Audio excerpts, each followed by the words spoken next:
नमस्कार दोस्तों, आज के समय डोनाल्ड ट्रंप की भाषण बहुत ज़्यादा वायरल हो चुकी है। डोनाल्ड ट्रंप ने रिसेंटली स्टेटमेंट दी है कि इजराइल को सीधा सीधा ईरान के जो न्यूक्लियर साइट्स हैं, जहां पे न्यूक्लियर टेस्टिंग कर रहे हैं और जहां पे ईरान के न्यूक्लियर रिएक्टर बना रहे हैं, को वर्क डायरेक्ट अटैक करना चाहिए। जो कि ट्रंप को कहना है worry about the rest letter. इसका जो अंजाम होगा उसके बारे में बाद में सोचा जाएगा। पहले आप यह वीडियो देखिए डोनाल्ड ट्रंप के। उसके What do you think about Iran? Would you hit Iran? And he goes, as long as they don't hit the nuclear stuff. That's the thing you want to hit, right? I said, I think he's got that one wrong. Isn't that what you're supposed to hit? I mean, it's the biggest risk we have. Nuclear weapons, the power of nuclear weapons, the power of weaponry. You know, I rebuilt the entire military. Jets, everything. I built it, including nuclear, and I hated to build the nuclear, but I got to know firsthand the power of that stuff. And I'll tell you what, we have to be totally prepared. We have to be absolutely prepared. But when they asked him that question, the answer should have been, hit the nuclear first and worry about the rest later. And that's what they should. That's what if they're going to do it, they're going to do it. But we'll find out whatever their plans are. इस statement में आपने यह सुना कि Trump ने यह तो confirm कर दिया है कि ईरान पर अटैक होगा, बिल्कुल होगा। अब सवाल बचा यह है कि अटैक होगा यह ईरान पर ऑयल डिपो पर होगा, या फिर ऑयल डिपो का डिस्ट्रॉय किया जाएगा, या ईरान का जो करोड़ों का नुकसान होगा ऑयल डिपो पर अटैक करके, या फिर ईरान का जो न्यूक्लियर साइट्स है उसको डिस्ट्रॉय किया जाएगा। इस बारे में बाइडेन को कहना है कि अगर इजराइल ईरान के न्यूक्लियर साइट्स पर अटैक करता है तो यूएसए उस अटैक को सपोर्ट नहीं करेगा, यह बाइडेन का कहना है। और देखा जाए तो आज के समय सिचुएशन ऐसा बन चुका है कि अगर ईरान पर अटैक अगर इजराइल करता है तो ईरान में रशियन मिलिट्री सीधा इन्वॉल्वमेंट हो जाएगा, और इसमें चाइना भी सपोर्ट ईरान को करेगा। और हो सकता है तो चाइना और रशिया दोनों मिलकर ईरान को सपोर्ट करे और ईरान को हारने ना दे। आप लोग सोचिएगा कि रशिया और चाइना दोनों क्या करेंगे ईरान में। आज के समय ईरान और रशिया के बीच बातचीत चल रही है कि रशिया का जो S-400 मिसाइल डिफेंस सिस्टम है और SU-35 फाइटर जेट जो है यह स्टेशन कर सकता है ईरान में। और इससे पहले S-300 ईरान के पास है। इस सब को देखते हुए इजराइल को ईरान पर अटैक करना हो जाएगा बहुत ज़्यादा मुश्किल। जो कि अगर रशिया टेम्पोरली यानी कि S-400 ISU-35 फाइटर जेट अगर स्टेशन कर देता है ईरान में तो इजराइल को अटैक करना बहुत ज़्यादा मुश्किल हो जाएगा, जो कि ईरान पर।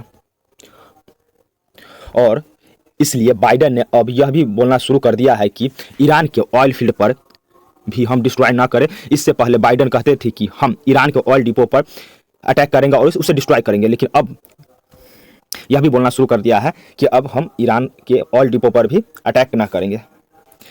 इसी सब को देखते हुए ट्रंप बोलते हैं कि बाइडेन जो है उसका अप्रोच एकदम डिफेंसिव है। और आज के समय बता दे तो मिडिल ईस्ट में ऐसा इशू बन चुका है कि कभी भी एक बड़ा वॉर के खतरा बना हुआ है मिडिल ईस्ट में। और आगे बता दे तो ईरान की तरफ से ईरान के जो सुप्रीम लीडर है अयतुल्ला खमेनी, ये जो है अयतुल्ला खमेनी एक बंदूक लेकर इजराइल को सीधे चुनौती दे रहे हैं। यह कह रहे हैं कि इजराइल लंबे समय तक नहीं बचेंगे। खमेनी ने अपने जनता को संबोधित करते हुए कहा है कि और जो इजराइल है यह लंबे समय तक नहीं बचेंगे। आप लोग देख सकते हैं कितने लोग पहुंचे हुए अयतुल्ला खमेनी के संबोधित करने के समय। और यह जो संबोधित है यह बहुत ही ज़्यादा स्ट्रॉन्ग मैसेज है इजराइल के लिए, जो कि इजराइल बहुत ही बड़ा अटैक करने वाला है ईरान पर। आज के समय कभी भी अटैक कर सकता है ईरान पर इजराइल। ऐसे समय में ईरान के सुप्रीम लीडर कहते हैं कि हमने हाल ही में जो मिसाइल बरसाए हैं इजराइल पर, यह मिनिमम पनिशमेंट था इजराइल के लिए। जो कि 180 बैलिस्टिक मिसाइल बरसाए थे इजराइल पर ईरान ने।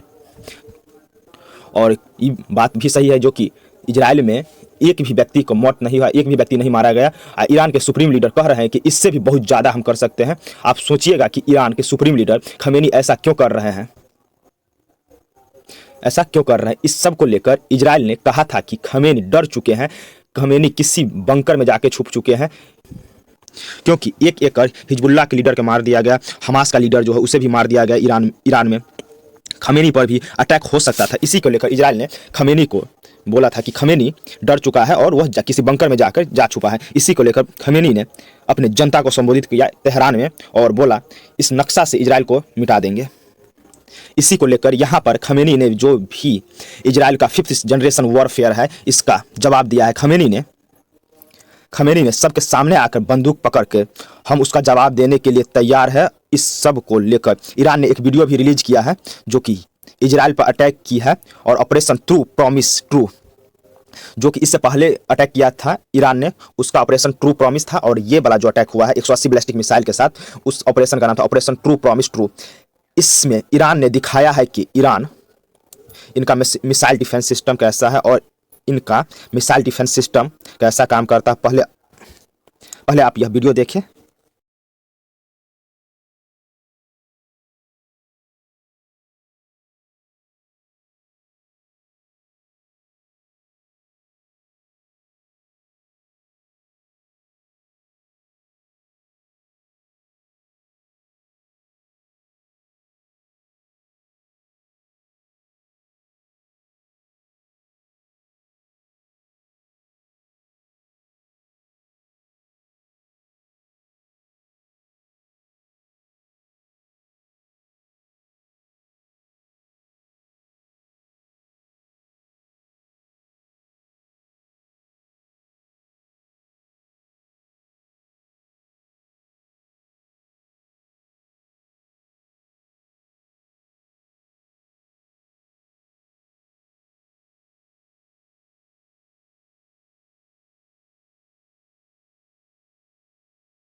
इसमें जो वीडियो में दिखाया गया है कि हमने अभी ट्रू प्रॉमिस ट्रू किए हैं, आगे हम ऑपरेशन ट्रू प्रॉमिस 3 भी कर सकते हैं, जो कि इजराइल और यूएसए के धमकी दे रहे हैं अयतुल्ला खमेनी जो कि ईरान के सुप्रीम लीडर हैं।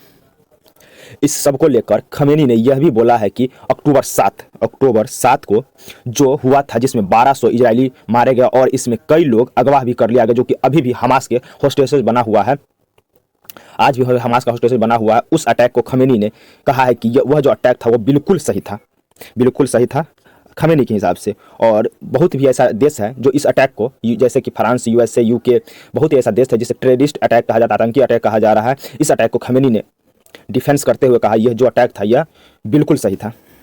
इस सब को देखते हुए इजराइल की जनता और भी आक्रोश में बढ़ जाएगा और भी आक्रोश हो जाएगा, जो कि आने वाला समय मिडिल ईस्ट में बहुत ही बड़ा खतरा मंडरा रहा है।